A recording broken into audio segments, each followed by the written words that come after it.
Olá, pessoal. Voltamos, então, depois de um pequeno probleminha técnico aí.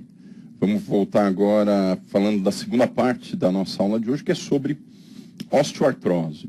Essas outras duas partes são um pouquinho mais leves, mais curtas. Eu acho que não vai ficar muito cansativo, não.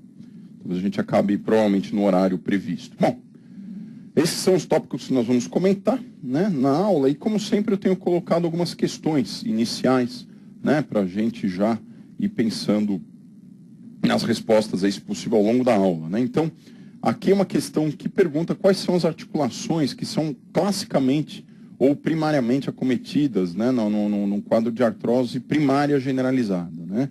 Então, quais são as opções? Metacarpofalangianas, médio-társicas ou coluna lombar. B. Interfalangianas distais de mãos, joelhos e coluna cervical. C. Primeiras metatarsofalangianas, externocondrais e quadris. D. Interfalangianas proximais de mãos, glenohumerais e tibiotársicas. E. Interfalangianas proximais dos pés, radiocárpicas ou sacroilíacas. Né? Então, depois, ao longo da aula, a gente vai ver quais são as articulações classicamente acometidas no quadro de artrose primária. Né? Aí, uma outra questão. Uma mulher de 47 anos, branca, professora universitária, refere em consulta de rotina que vem apresentando dor no joelho direito, de média intensidade, com início há cerca de 7 meses. Nega febre, calafrios, eritema, distúrbio de marcha, quedas ou outros traumas. Eventualmente observa edema discreto na face anterior do joelho. Ao exame físico é notável a ausência de instabilidade articular, vermelhidão, edema ou calor. A paciente tem 1,60 m e 51 kg e pratica corrida 3 vezes por semana. Teve trauma significativo no referido joelho há 10 anos, devido à lesão meniscal. Você está suspeitando de osteoartrose. Qual dessas alternativas é correta? A. O baixo peso constitui fator de risco evidente para artrose, osteoartrose?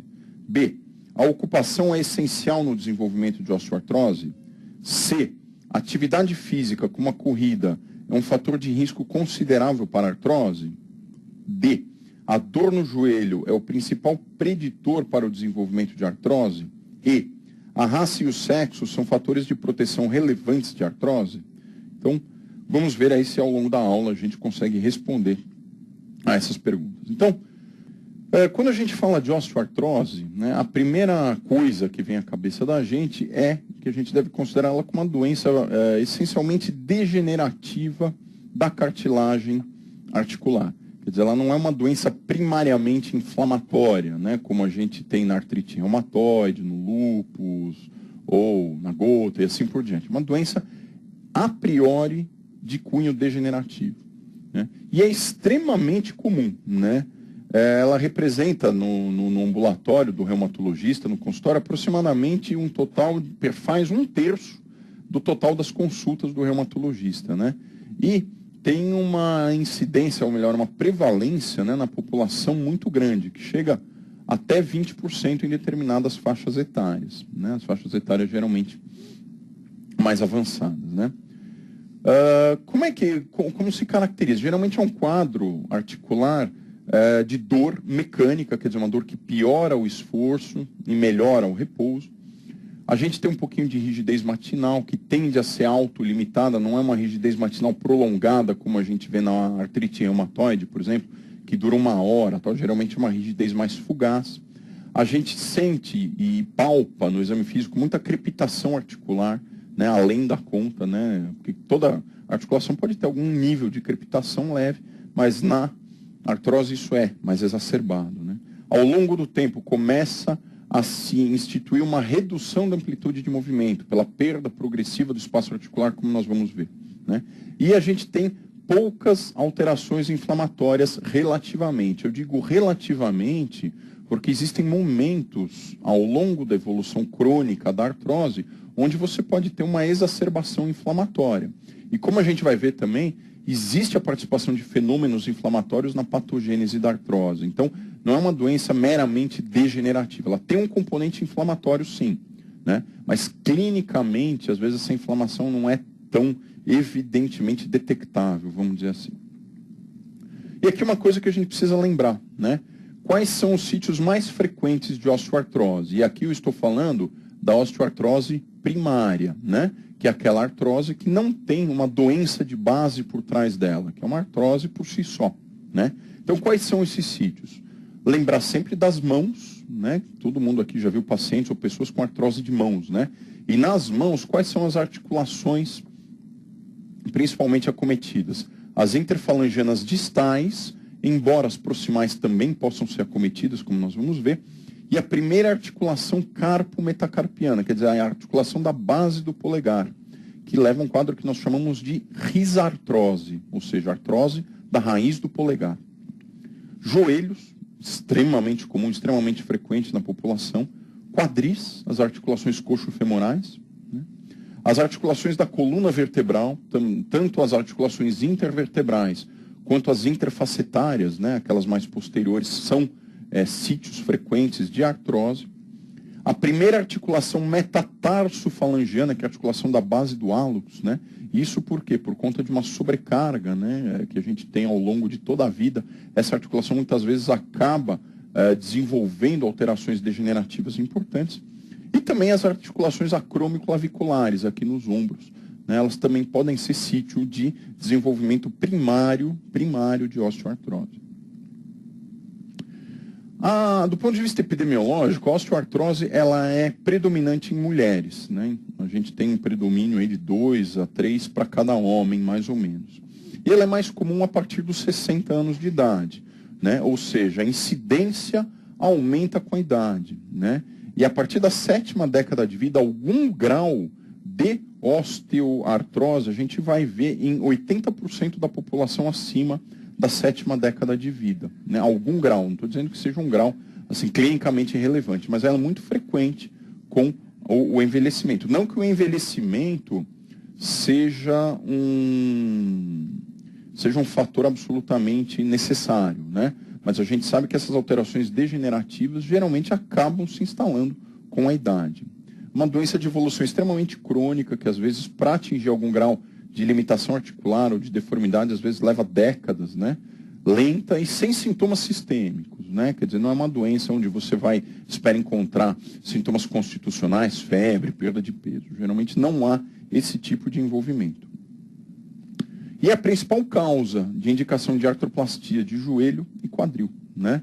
Quer dizer, aqueles pacientes que têm uma artrose mais avançada acabam, dependendo do grau de limitação de perda de funcionalidade, acabam com frequência sendo submetidos a intervenções de artroplastias. E é uma doença que tem um impacto social muito grande, né? Então, 7,5% dos afastamentos de trabalho ocorrem por alguma causa decorrente da osteoartrose, por dor, por inflamação, alguma coisa do tipo. É a segunda doença mais comum para pedido de auxílio-doença e a quarta mais comum a determinar a aposentadoria. Quer dizer, devido à sua prevalência e à incapacidade que ela produz, a gente tem um impacto social bastante grande em decorrência dela. Quando a gente pensa em osteoartrose, a gente tem que pensar nos fatores de risco, né, que estão envolvidos com a ocorrência desse quadro, né?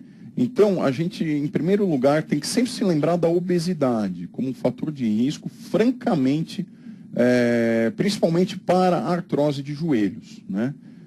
Então, pacientes que têm artrose importante de joelhos devem ser instados e tratados a perderem peso, né, para perda de peso, controle ponderal, né, porque isso auxilia tanto na melhora da sintomatologia, quanto também tem impacto na evolução da doença, né? Lesões articulares estruturais também tem papel como fator de risco, né? Então, pacientes que têm lesões crônicas, ligamentares de joelho ou meniscais, por exemplo, são pacientes que, sabidamente, têm mais risco de desenvolver artrose ao longo do tempo, né?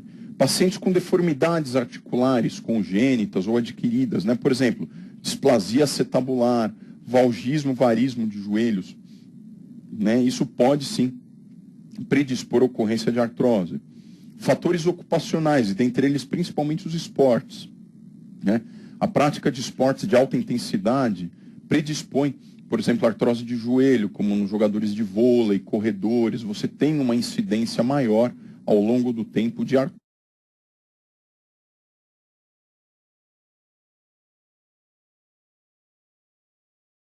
a fatores ocupacionais.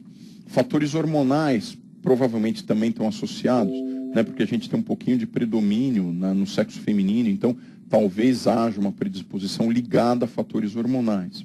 Fatores raciais podem estar envolvidos. A gente sabe que nos negros, né, a osteoartrose de joelhos é um pouco mais comum, então talvez tenha uma incidência maior aí ligada a essa parte da raça. E a gente não pode esquecer dos fatores genéticos, né, principalmente para as artroses de mão. Né? Na artrose de mão é muito difícil a gente ter um componente estrutural, um componente ocupacional ou de algum outro fator para justificar uma artrose das distais, das interfalangianas distais, por exemplo.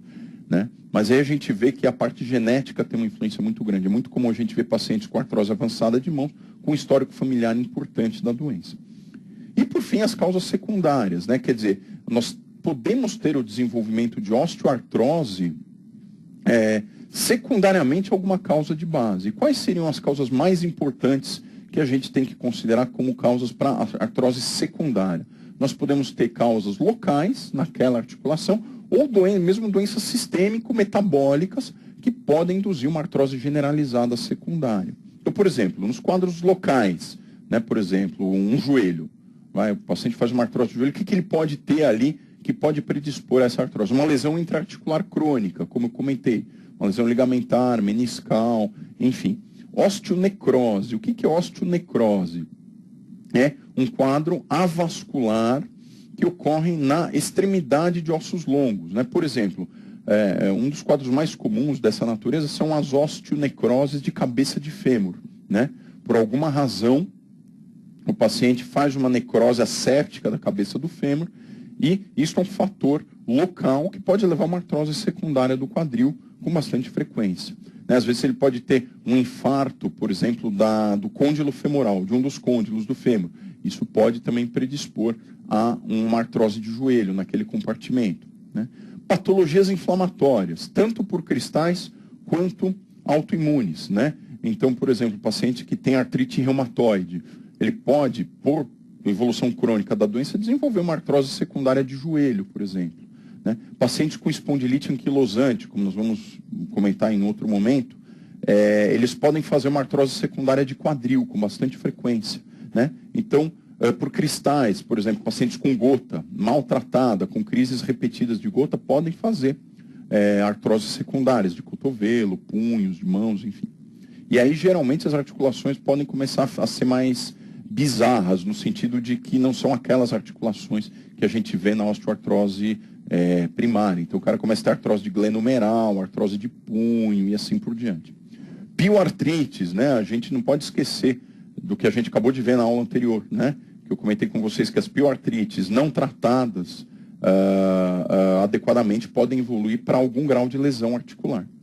Hemartroses, por exemplo, pacientes hemofílicos que fazem hemartroses de repetição, isso também é um fator lesivo para a articulação. Neuropatias, como a doença de Charcot, né, que pode, por denervação do pé, levar a um quadro de lesão articular induzida, né, pela própria neuropatia, por fatores mecânicos associados a essa neuropatia, assim por diante. Ou doença de Paget, né, que é uma doença metabólica óssea, né, onde você tem um desequilíbrio entre a formação e a reabsorção óssea. Então, se você tiver isso próximo a uma articulação, por exemplo, no quadril, tiver um Paget de bacia, por exemplo, isso pode levar a um grau de artrose femoroacetabular, por exemplo. Né?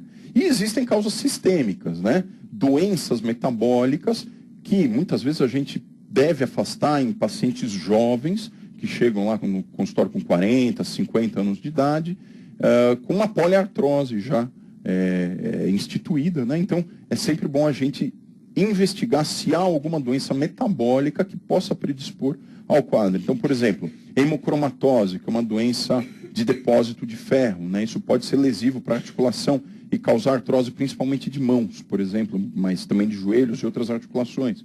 Doença de Wilson, que é uma doença do metabolismo do cobre. Amiloidose, acromegalia, também é uma doença que pode causar artrose secundária. O hiperparatireoidismo, né? E as síndromes de hipermobilidade, que geralmente são síndromes ligadas a alterações congênitas do colágeno, né? Que deixam o paciente com um colágeno mais frouxo. Isso pode acabar levando, ao longo do tempo, o paciente a ter quadros de artrose com mais facilidade. Então, essas são as principais causas de artrose secundária, né? Dependendo do caso, são causas nas quais a gente deve pensar para não comer bola no diagnóstico. Bom, e por que ocorre a artrose, né? Basicamente, de forma básica, assim, pontual, é um processo que é degenerativo da cartilagem articular, que é causado por um desequilíbrio entre síntese e degradação de matriz. É mais ou menos como na osteoporose, quando a gente fala, né, que você tem uma reabsorção maior do que a formação. Na cartilagem ocorre mais ou menos a mesma coisa, quer dizer, há uma degradação da matriz extracelular da cartilagem articular mais intensa do que a sua formação. Então, isso ao longo do tempo vai levando a uma perda dessa cartilagem articular com as suas consequências, né? A gente primeiro tem uma cartilagem normal que, por alguma razão, em algum momento, passa a ter um aspecto mais reacional. Quer dizer, isso eu digo reacional no sentido molecular, né? A gente tem um encurtamento de glicosaminoglicanas da matriz da cartilagem, alterações de proteoglicanos, e isso acaba levando a uma desidratação da cartilagem, porque, como vocês devem se lembrar, essas moléculas são importantes para a retenção de água na cartilagem, para sua hidratação. Então, uma desidratação da cartilagem acaba levando, ao longo do tempo, a um processo de perda de espaço articular, de erosão da cartilagem articular, osteofitose e esclerose subcondral, né, que é quando nós temos já os achados radiológicos, que depois eu vou mostrar para vocês, visíveis da osteoartrose. Como eu comentei com vocês, apesar de a gente considerar que a artrose é uma doença degenerativa, existe uma participação importante de fenômenos inflamatórios na sua patogênese, que podem ser mais ou menos evidentes clinicamente, mas a gente não pode deixar de dizer que a artrose tem um componente inflamatório, ainda que subclínico, né? Então, muitas vezes, em pacientes com artrose, a gente detecta algum grau de sinovite, né? E certamente vocês já devem ter visto, né? Pacientes com artrose de joelho, em determinados momentos, eles têm exacerbações inflamatórias, né? O paciente chega com o joelho mais quente, mais inchado, mais dolorido, né? Com uma sinovite, que pode, como eu estou comentando aqui, ser subclínica até, mas às vezes a gente consegue detectar isso clinicamente, através dessas exacerbações inflamatórias com derrames articulares. Né, essas exacerbações podem ocorrer por evolução da própria doença ou, às vezes, por depósito de cristais também. A gente sabe que no processo degenerativo das estruturas intraarticulares, às vezes você pode ter depósitos de cristais, particularmente de pirofosfato de cálcio, né, que levam a um quadro que nós chamamos de condrocalcinose. Né? Às vezes a gente vê isso até no raio-x. Você pega o raio-x e você vê depósitos, linhas, né, de calcificação dentro do espaço articular, que são decorrentes do depósito de cristais de pirofosfato de cálcio. E esses cristais, às vezes, podem ser fagocitados, como a gente tem na gota, e produzir um processo inflamatório agudo naquela articulação. Sabe-se também que nos pacientes com artrose, a gente tem um aumento no ambiente articular de mediadores pró-inflamatórios, principalmente interleucina 1 e TNF-alfa, né, o que aumenta, né, essa suspeita, né, que se tem de que a inflamação seja um processo patogênico importante, né? A gente também tem a participação na artrose, na degradação da cartilagem articular, de moléculas geralmente participantes de processos inflamatórios, como metaloproteinases e radicais livres, né? As metaloproteinases são enzimas que digerem colágeno, que digerem elastina, né, que digerem proteínas importantes da cartilagem articular. Então, existe um aumento de atividade dessas enzimas dentro do ambiente articular no paciente com artrose. E de radicais livres, que vocês sabem que são lesivos para a membrana das células, né? E existe, né, essa interação cíclica entre a cartilagem lesada e a inflamação sinovial. Então, a lesão da cartilagem pode ocorrer devido à produção de substâncias da sinove inflamada, né? Algumas interleucinas, algumas citocinas podem estimular os condrócitos mesmo, né, a aumentarem a produção de enzimas condrolíticas, enfim, e acabar levando a uma destruição da cartilagem, que por sua vez acaba estimulando a inflamação sinovial e assim por diante, né? Então, lembrar que o processo inflamatório também está presente na artrose e ele é importante, né? Na artrose também existe uma importância grande, uma participação importante do osso subcondral, né? Isso não está muito bem esclarecido ainda como ele pode participar da patogênese da artrose, mas se sabe que tem uma participação importante na origem da dor da osteoartrose, que é multifatorial, mas parece que o osso subcondral tem uma participação importante na dor. Por quê? Porque há um aumento da remodelação óssea subcondral. Em estudos de imagem, na linha da ressonância, por exemplo, a gente vê que articulações com artrose têm um aumento daquela remodelação do osso trabecular subcondral, né? E muitas vezes eles são visíveis, essas bone marrow lesions, né? Que são como lesões de medula óssea, alterações estruturais deste osso trabecular com fibrose da medula óssea, ali na região subcondral. E a patogênese da dor na artrose é multifatorial também, como nós estamos falando. Às vezes a gente se pergunta, por que o joelho com artrose dói? Né? Só porque o osso está mais perto um do outro, que como os pacientes dizem, o osso está batendo um no outro? Não é só por isso, né? A patogênese da dor na artrose, ela é considerada multifatorial e até hoje não é muito bem compreendida na sua plenitude, né? Então considera-se que vários pontos podem dar origem à dor. Por exemplo, a membrana e a cápsula sinovial, que são estruturas inervadas, né, onde a gente tem inervação dolorosa. Então, essas estruturas, quando inflamadas e distendidas, podem gerar dor, claro. Né? Todo mundo que já teve uma artrite, aqui um processo inflamatório articular, sabe o quanto dói. Né?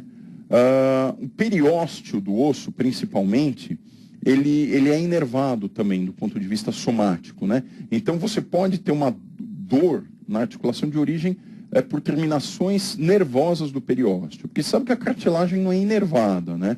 Então, se a cartilagem tiver um processo degenerativo, não vai acontecer um fenômeno doloroso, mas se isso chegar no periósteo, começar a ter estimulação inflamatória, tal, dessa parte do periósteo, você vai começar a ter dor. Músculos e ligamentos articulares também têm inervações, então se eles passarem a ser afetados, o paciente também começa a ter dor local. E uma coisa importante que se sabe hoje é que os pacientes com artrose, eles começam a ter um quadro de dor crônica por sensibilização central. Quer dizer, como se esses pacientes tivessem uma desregulação central no sistema nervoso, né, em termos do controle, da modulação da dor.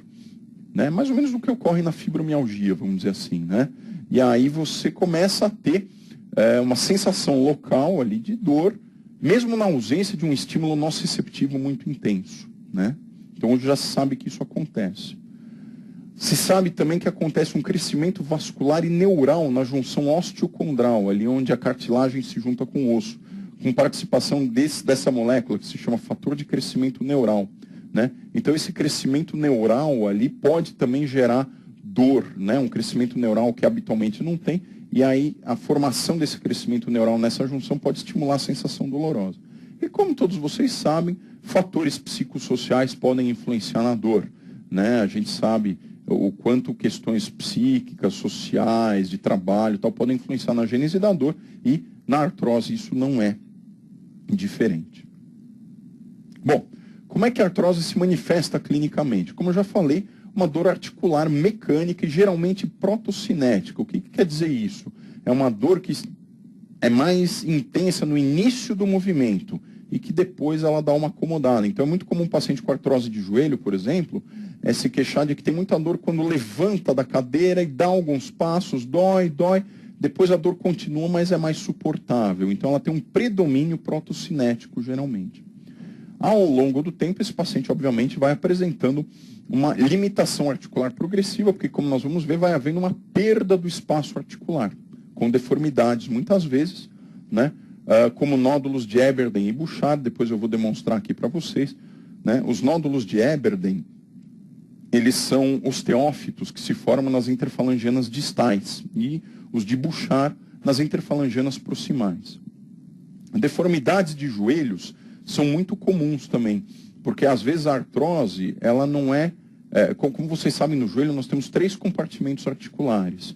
O compartimento femoropatelar e 2 compartimentos femorotibiais, um medial e um lateral.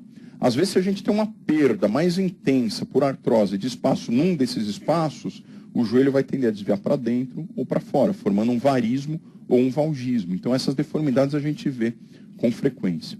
A rigidez matinal, geralmente ela é curta, não excede 30 minutos. Você vai examinar a articulação, ela crepita bastante, então é muito comum você pegar um joelho com artrose, você vai mobilizar, você sente ele crepitando grandemente, né? Os sinais flogísticos, geralmente discretos ou ausentes, exceto naquelas exacerbações agudas, como eu já comentei. E é muito comum a gente ver hipotrofias musculares, né? Então, pacientes com artrose de joelho, a gente sempre acaba usando o joelho como exemplo, que é muito comum, né? A gente muitas vezes vê hipotrofia de quadríceps, né? Da musculatura extensora do joelho, ou mesmo da musculatura flexora. É muito frequente por desuso mesmo, né? Porque o paciente tem limitação articular e ele não consegue mobilizar essa articulação, acaba hipotrofiando a musculatura. Bom, aqui eu trouxe um slide para vocês para demonstrar um exemplo de um paciente com artrose de mãos, né? A gente chama esse caso de artrose nodal de mãos, né? Com os nódulos de Eberden e Bouchard. Os nódulos de Eberden são essas hipertrofias ósseas que aparecem nas interfalangianas distais, né? E os nódulos de Bouchard são esses que aparecem nas interfalangianas proximais. Aqui a gente vê com bastante clareza, né, os nódulos, né, aqui na mão direita desse paciente, né? Então, Eberden distal, Bouchard proximal, né? Esses nódulos, como eu falei, são nada mais do que osteófitos, que são uma reação do osso subcondral ao processo, né, de artrose que acaba levando a uma hipertrofia óssea dessas articulações, né? Do ponto de vista radiológico, né, alterações radiológicas clássicas são essa tríade que a gente não pode esquecer. São a perda do espaço articular, a presença de osteófitos marginais, a presença de esclerose óssea com cistos na região subcondral. Essas são as principais alterações radiológicas e, às vezes, principalmente em artrose de mãos mais graves, a gente pode ver erosões ósseas, às vezes até lembrando um pouquinho daquelas que a gente vê na artrite reumatoide, mas se forem na distal, né, é muito mais sugestivo que seja de osteoartrose do que de artrite reumatoide, mas pode requerer um diferencial com artropatias autoimunes erosivas. Então aqui, um raio-x de um paciente mostrando uma osteoartrose do quadril esquerdo desse paciente, né, olhando de frente. Vocês veem que o quadril direito, aqui desse lado, o que a gente vê aqui? A gente vê uma cabeça do fêmur relativamente preservada, redonda, né, talvez com alguma perda de espaço articular aqui e um pouquinho de esclerose subcondral. Mas neste outro lado, aqui as alterações são extremamente evidentes, né? Vocês veem que praticamente desapareceu o espaço articular aqui, né? Não há diferenciação quase entre a cabeça do fêmur e o osso ilíaco, né? E existe a formação de cistos, né, subcondrais aqui, né? Esses espaços aqui no osso da bacia, né, são cistos subcondrais com uma grande esclerose do osso, né? Se vocês compararem a densidade óssea daqui com aqui, né, vocês vão ver que existe uma grande esclerose óssea aqui. E formação de osteófitos, que são essas excrescências, essas pontas de osso que a gente vê aqui se formando para fora. É como se fosse um bico de coluna, né? Então aqui um raio-x mostrando alterações extremamente avançadas de artrose. Muito provavelmente esse paciente deve ter praticamente uma anquilose de quadril, e aqui a gente não tem muito mais o que fazer a não ser uma prótese articular, né? Aqui um exemplo de osteoartrose de joelhos, né? Então, exemplificando aquilo que eu falei para vocês, uma perda de espaço articular, que no joelho muitas vezes pode ser assimétrica, né? Então, desse lado, vocês veem uma perda do espaço mais lateral do que medial, né? Então, esta perda de espaço aqui pode levar a um valgismo de joelho, né? E aqui o contrário, né? Uma perda do espaço articular mais medial do que lateral, que pode levar a um varismo de joelho, né? Lembrar que o valgismo é aquele desvio para dentro, em X, e o varismo é o contrário, em losango para fora, né? Então, dependendo do espaço, do compartimento articular do joelho que for mais acometido, você pode ter instalação de valgismos ou varismos, né? Então, só faltou aqui demonstrar um pouquinho os osteófitos, né, que se formam aqui também um pouquinho, não são nem tão exuberantes, mas o que chama mais atenção é a esclerose subcondral com perda de espaço articular, aqui fica bastante evidente. Opa, eita, mas aqui tá complicado hoje, hein? Espera aí que eu chego lá. Aí. Osteoartrose de mão, né? Então, lembrando que a artrose na mão, ela costuma acometer principalmente quais compartimentos? As interfalangenas distais, né? E que aqui a gente vê, né, uma perda do espaço articular das interfalangenas distais com formação de osteófitos. Essas pontinhas ósseas aqui, né, que se formam, são aqueles nódulos que a gente vê quando examina a mão do paciente. São os nódulos de Eberlen, né? A gente tem neste paciente também osteoartrose no compartimento proximal, nas interfalangenas proximais, principalmente aqui, ó, aqui a gente vê também, aqui é a interfalangena do hálux, né? Mas aqui na interfalangena proximal do quinto dedo a gente vê também, né?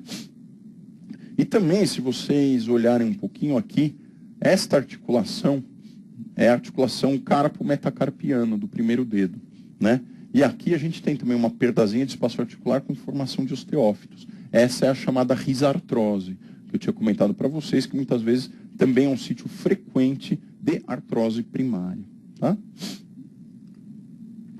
Achados laboratoriais, geralmente eles são muito pobres, né, na osteoartrose, e são mais usados para afastar outras doenças, né? Às vezes você pode ficar em dúvida diagnóstica, né?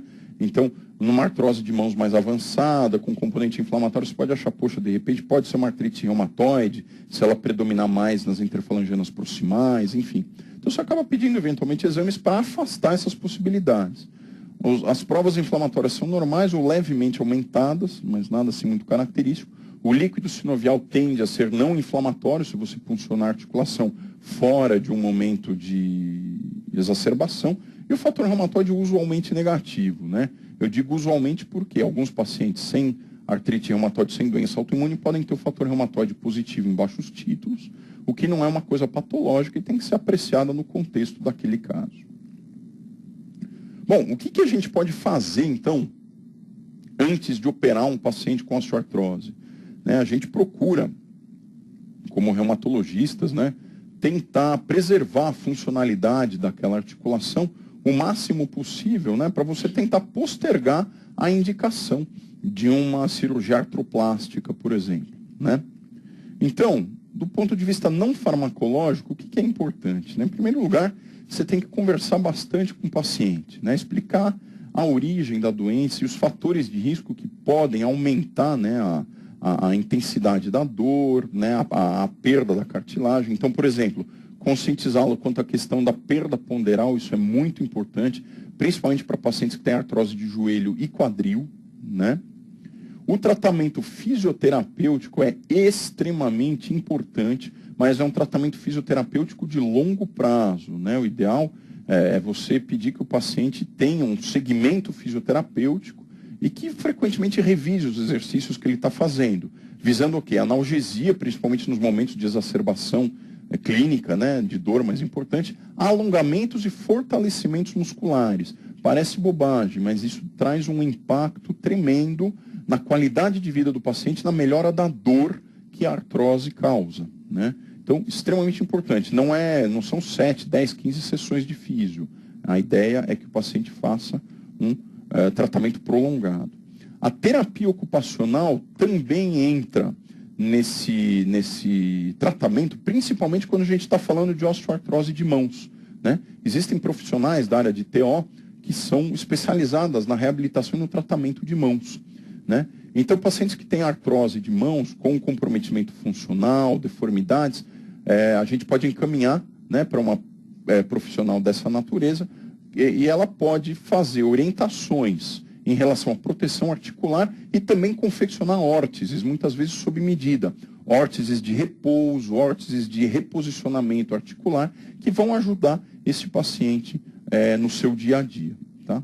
Palmilhas podem ser importantes, principalmente para artrose de joelhos, né? Então, existem algumas palmilhas com determinadas cunhas laterais ou mediais que podem ajudar um pouquinho no reposicionamento do eixo do joelho. Então, por exemplo, existem algumas palmilhas antivaro, né, que podem ajudar aqueles pacientes que têm um comprometimento mais importante do compartimento medial dos joelhos, como acabar tendo um varismo, né, dos joelhos. Então, você pode ter o uso de palmilhas ou de estabilizadores de patela, né, se o paciente tiver muita instabilidade de patela, ou uma artrose fêmoro-patelar importante, uma condromalácia de patela, né, pode ajudar. Então, essas questões não farmacológicas são muito importantes de serem abordadas e devem caminhar paralelamente com o tratamento farmacológico que a gente indica, né?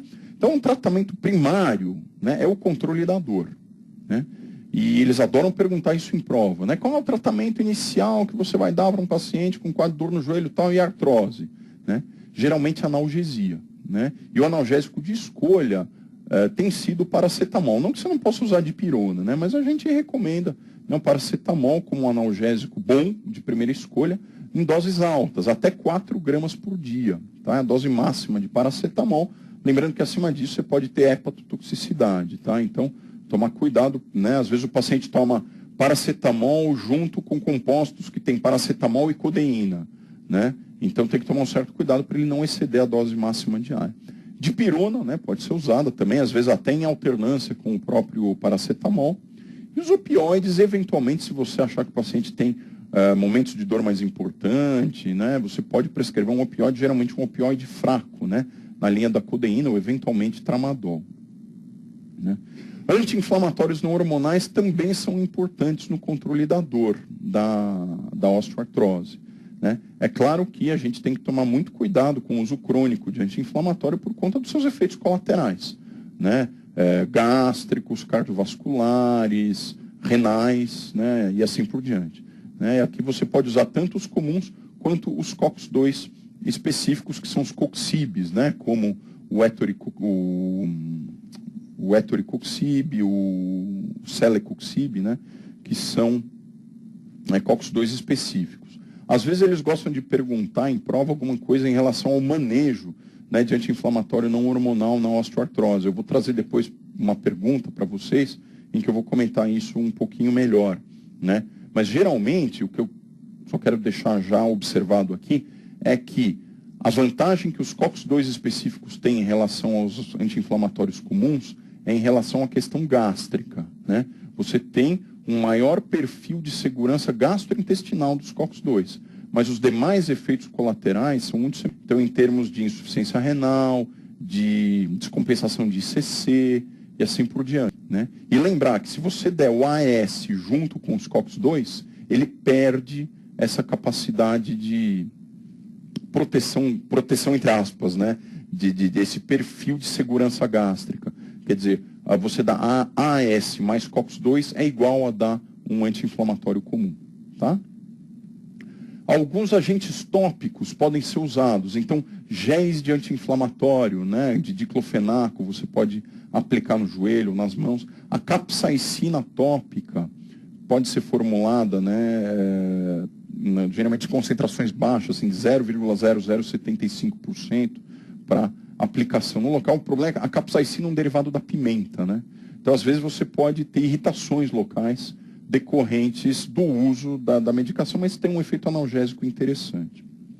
Uma coisa que a gente pode fazer e faz com bastante frequência são infiltrações intraarticulares, principalmente em joelhos, né? A gente tem 2 agentes que podem ser usados para infiltrar as articulações, ou corticoides ou derivados do ácido hialurônico, né? Então, inicialmente, até por uma questão de custo, a gente tenta infiltrar, se o paciente é muito sintomático, com corticoide. Principalmente se o paciente tiver um processo inflamatório mais persistente, importante, a gente acaba puncionando aquela articulação, tira o líquido, né, o que você puder, faz uma drenagem, uma artrocentese e infiltra com corticoide. Geralmente a gente usa a triancinolona intraarticular como agente anti-inflamatório local, né? O efeito sistêmico desse anti-inflamatório é muito pequeno, né? Geralmente ele age mais localmente e costuma ter um efeito aí que pode durar de 3 a 6 meses, né? Quando depois você pode repetir. É claro que a repetição excessiva de infiltrações com corticoide pode eventualmente causar algum dano articular, então a gente não costuma fazer mais que 2, eventualmente no máximo 3 vezes ao ano, né? Mas tem que ter um certo cuidado em relação a isso. E os derivados do ácido hialurônico, né? Cujo uso é chamado de viscossuplementação, né? Quando surgiu há mais ou menos 15 anos atrás, assim, a viscossuplementação foi vista como a panaceia da artrose, né? Nós vamos conseguir mudar, né, a evolução da doença e tal, se a gente der ácido hialurônico intraarticular para todo mundo. Na prática, depois se viu que não é assim, né? A viscosuplementação não tem impacto na preservação da cartilagem articular, né? Mas tem um efeito sintomático importante. Então, muitos pacientes que têm artrose, principalmente com pouco comprometimento inflamatório clínico, muitas vezes se beneficiam. Ficam aí 6 meses, 9 meses bem melhores, né, das dores no joelho, né? O inconveniente desse tratamento é o seu alto custo, né? Uma infiltração de ácido hialurônico que é feita aí durante 3 semanas consecutivas, tem alguns que são em dose única, deve custar por volta de mais ou menos R$1.000 a R$1.500, né? Então é um tratamento relativamente caro e às vezes é mais difícil o acesso dependendo da população que você está tratando, né? Lembrar que os derivados do ácido hialurônico não devem ser usados em joelhos com sinais flogísticos agudos, né? O ideal é que você aplique em pacientes que não têm evidência de atividade inflamatória clinicamente evidente naquele momento, tá? Colchicina é uma outra droga oral que a gente pode usar se houver evidência daquela deposição secundária daqueles cristais que eu falei para vocês de pirofosfato de cálcio, que a gente chama de condrocalcinose, né, que podem participar nas exacerbações de doença. Então, você pode manter uma dose baixa de colchicina a longo prazo no sentido de tentar fazer uma profilaxia dessas exacerbações quando você tem essa presença de condrocalcinose. Bom, muito bem, nós temos também algumas drogas de ação lenta, né, para artrose, mas o que eu quero deixar enfatizado para vocês é que nenhuma dessas drogas, até o momento, foi demonstrado que conseguem alterar a história natural de evolução da artrose, né? Quer dizer, no começo se pensava que eventualmente elas pudessem frear, né, a perda de espaço articular, ou eventualmente até uma reconstituição da cartilagem, coisa que hoje em dia a gente sabe que não acontece. Então essas drogas, principalmente essas duas primeiras, elas têm um efeito muito mais sintomático de ação lenta. Elas funcionam bem, sim, mas no sentido de melhorar a qualidade de vida do paciente, mas no sentido de uma preservação articular, no sentido assim, de mudar a história natural da doença, realmente a gente não consegue. Então, sulfato de glicosamina e sulfato de condroitina, geralmente esta associação a gente usa com uma certa frequência. É uma combinação que foi mais estudada para artrose de joelhos, mas que a gente acaba extrapolando para outras condições de artrose, né? E que tem uma resposta sintomática variável, principalmente em artrose de joelhos mais avançadas, né? Como é que a gente faz? Geralmente a gente introduz essa combinação, vê como é que o paciente se comporta 2, 3, 4 meses depois. Se ele melhorou, teve uma melhora sensível, se sentiu melhor, a gente mantém, às vezes, por alguns anos, 2, 3 anos ou mais. Agora, se ele não respondeu nada, é inútil continuar. A gente acaba suspendendo ou troca por uma outra opção, como a diacereína, que é uma outra opção que a gente tem no mercado, na dose de 50 a 100 miligramas por dia. Ela tem um efeito inibidor de L1 e mostra um efeito sintomático também interessante em artrose, principalmente em artrose de quadris. Mas ela pode ser usada também para artrose de joelhos, enfim, é uma opção. Uma opção que a gente não tem aqui no Brasil, mas que na Europa é bastante usada, são os extratos insaponificáveis de soja e abacate, que também produzem uma inibição de interleucina 1 e podem ser usadas para artrose de quadris e joelhos. Aqui no Brasil, a gente costuma, muitas vezes, no tratamento com uma dessas drogas, associar a cloroquina, né, que é um antimalárico. Se vocês forem ver em literatura, a gente não tem muitas evidências, mas na prática a gente vê que ela ajuda a melhorar a condição, principalmente em casos de osteoartrose com muito componente inflamatório ou erosivo, em mãos principalmente. Então, o paciente fica tendo muita inflamação das mãos, ou mesmo dos joelhos, a cloroquina, junto com uma dessas drogas, pode ajudar no controle da doença. E, como eu falei para vocês, na falência do tratamento conservador, né, ou em casos muito avançados, o tratamento cirúrgico acaba sendo inevitável. A gente costuma dizer que quem indica a cirurgia é muito mais o paciente do que o médico, né? Porque uma hora pode ser que o paciente chegue e fale, doutor, eu não aguento mais, eu não consigo nem sentar na privada, porque meu joelho dói e eu quero operar, né? Aí você pode até argumentar, tal, tentar alguma coisa, mas geralmente, nesses casos, quando o paciente já tem uma limitação muito grande da qualidade de vida, esse tipo de tratamento acaba não sendo efetivo e ele acaba indo realmente para artroplastia.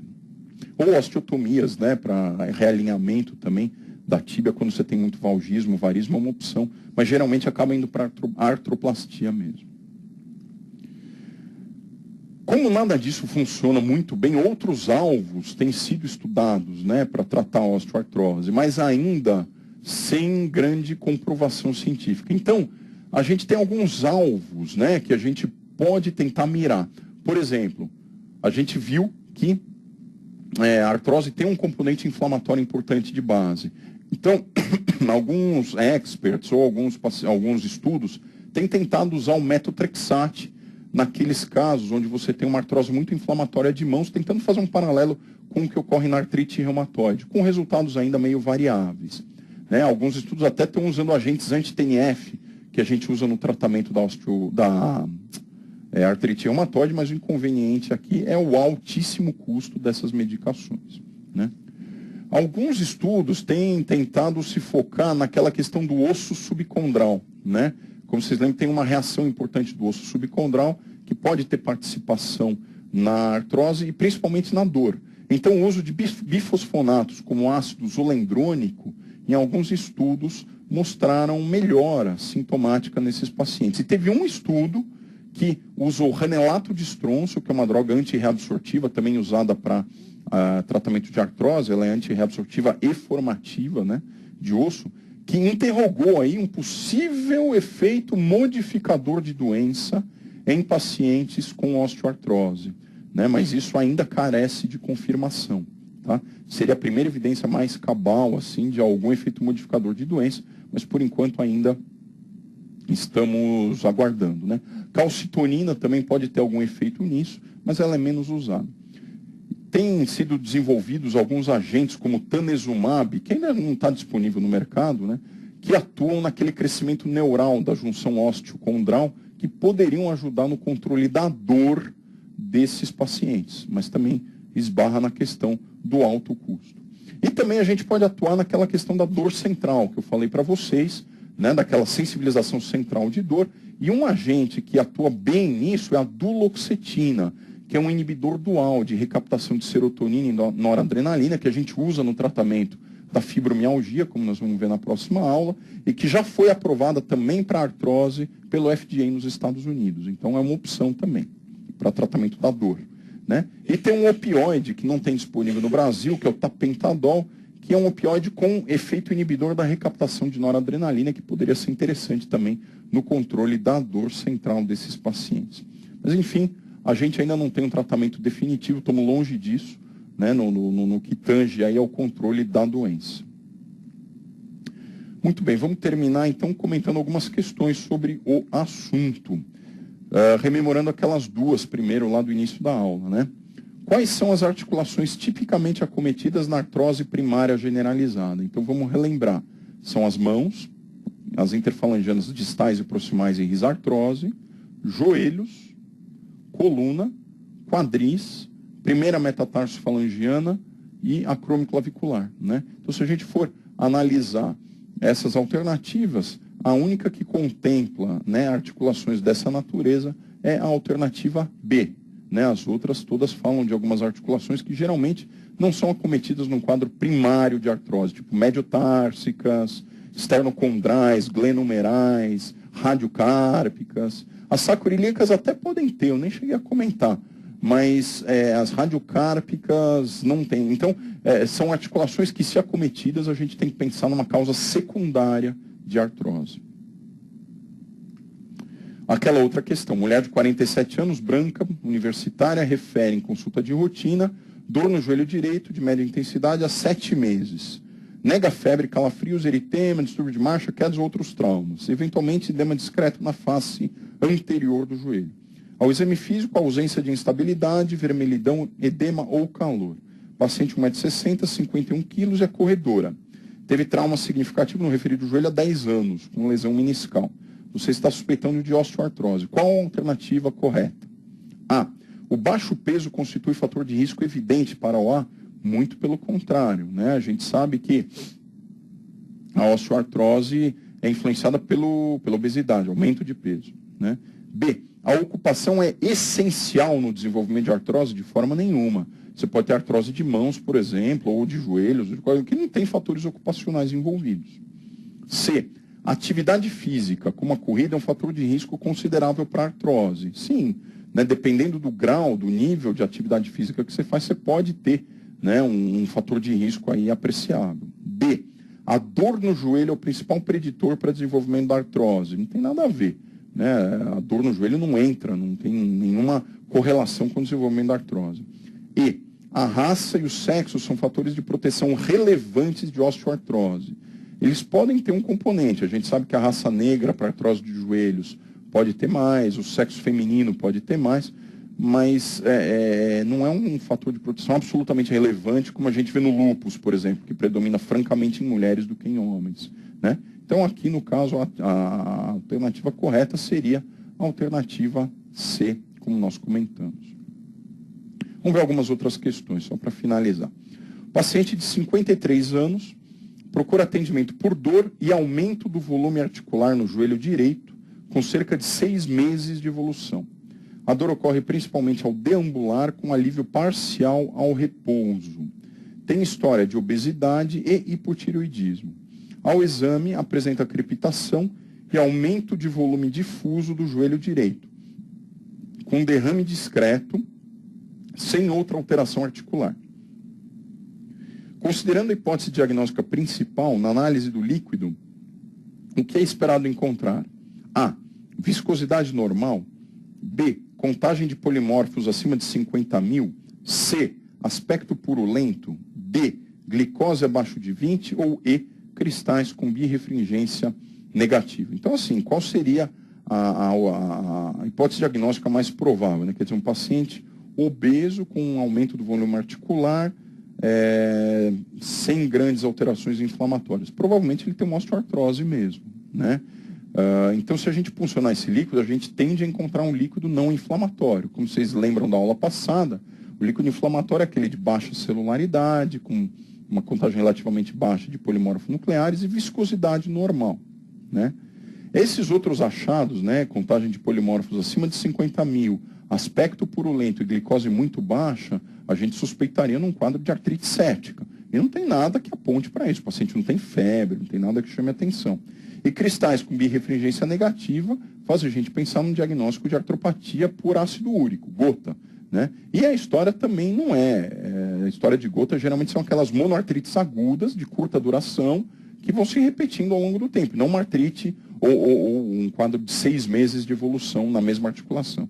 Então, considerando tudo isso, a gente deve assinalar como correta a alternativa A, né? Porque já que é um líquido de padrão não inflamatório. Paciente de 65 anos procura o seu médico por quadro de osteoartrite de joelhos e apresenta dor de características mecânicas em ambos os joelhos, com dor ao início do movimento e dificuldade para descer ou subir escadas. Refere também discreto aumento de volume dessas articulações. Está usando regularmente diclofenaco de ação prolongada com excelente alívio da dor.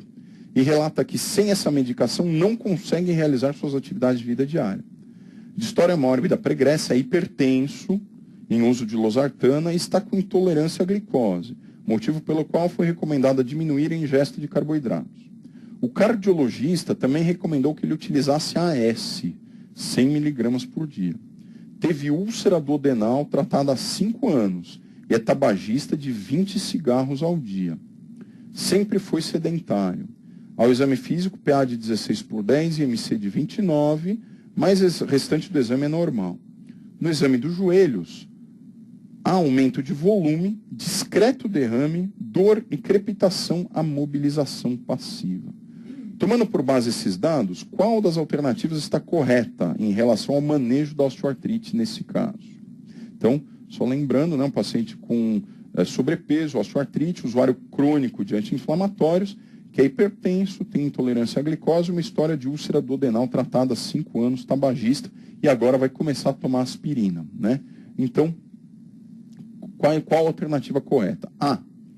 Correta ou incorreta? Peraí, deixa eu lembrar aqui. Está correta, é isso mesmo, está correta. A.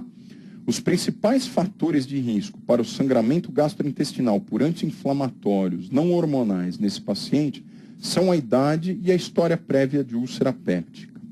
B. Uma boa opção para esse paciente seria a troca do diclofenaco por uma medicação do tipo Coxib, anti-inflamatório seletivo poupador da COX-2. Esta alternativa poderia estar correta caso o paciente não estivesse usando o AS, né, que a gente sabe que tem um perfil protetor gastrointestinal. Mas como ele vai ter que tomar o AS, esta proteção gastrointestinal decorrente do Coxib se perde. Então essa alternativa está errada. C. A atividade física aeróbica está desaconselhada para esse paciente, por causar sobrecarga nos joelhos, especialmente naqueles com sobrepeso. Isso está errado, né? A gente não contraindica atividade para o paciente com osteoartrose, desde que seja uma atividade adaptada para a condição dele, né? E atividades de cunho aeróbico, às vezes até bicicleta, né? Para quem tem artrose de joelho bem feita, sob supervisão, muitas vezes consegue fazer bem sem problema e tem impacto, né? No controle da dor, do peso e tudo mais. Então a alternativa C está errada. D. A recomendação de uso contínuo de paracetamol para o alívio de dor nesse paciente não é recomendada pelo sobrepeso e intolerância à glicose, absolutamente nada a ver, né? Seria muito melhor que ele tomasse paracetamol do que anti-inflamatório contínuo. E injeções de corticoides não demonstraram benefício ou segurança para o tratamento sintomático desse tipo de paciente. Também está errado. Falei das infiltrações que podem trazer um benefício sintomático importante. Então a alternativa a ser assinalada realmente é a A, né? O fato dele ter tido história prévia de úlcera e idade são fatores de risco de sangramento para o uso de anti-inflamatório, ainda mais com aspirina junto. Assinale a alternativa correta. A. A presença de nódulos de Eberden nas interfalangianas distais é característica da osteoartrite, enquanto que os de Bouchard e interfalangianas proximais são característicos da artrite reumatoide. Está errada, né? Os nódulos de Bouchard nas proximais também são associadas à osteoartrose. Tá? Então, os dois tipos de nódulos são da osteoartrose. Então, está errada. B. A osteoartrite é resultado da degeneração da cartilagem articular, devendo, portanto, ser considerada uma consequência natural do processo de envelhecimento. Está errada no sentido de que não é uma consequência natural, é uma coisa que se observa no envelhecimento, mas tem muitos idosos com articulações relativamente preservadas, né? Então, na verdade, não é uma consequência do envelhecimento, mas sim de fatores múltiplos, como a gente viu, que se associam para a ocorrência da degeneração articular, né? C. A osteoartrose de joelhos, também chamada de gonartrose, é a localização periférica mais comum, sendo mais frequente no sexo feminino. Nós vimos que sim, né? Mais comum em mulheres, e a artrose uma das mais comuns mesmo, periférica, né? Fora da coluna. D. O repouso e a imobilização estão sempre indicados na osteoartrose, devendo o paciente ser desaconselhado a realizar atividade física, isso eu já comentei, também está errado. E. Esclerose do osso subcondral, redução do espaço articular e os sindesmófitos são características radiológicas de osteoartrose. A pegadinha dessa alternativa está aqui nessa questão dos sindesmófitos. Não são sindesmófitos e sim osteófitos, né? Sindesmófitos são como se fossem pontes ósseas que se formam entre duas vértebras adjacentes, né? Por calcificação dos seus ligamentos, né? Entre uma e outra, coisa que a gente vê muito mais frequentemente nas espondiloartrites do que na osteoartrose. Então o erro está aí nessa questão dos sindesmófitos. Então a alternativa correta é a alternativa C. Muito bem, gente. Então é isso que eu tinha para comentar de artrose. Vamos fazer um pequeno intervalo aí. A gente está um pouquinho atrasado por conta de razões técnicas, mas logo a gente volta com a fibromialgia, que é uma aula um pouquinho mais tranquila, mais curta. Tá bom? Muito obrigado. Até já.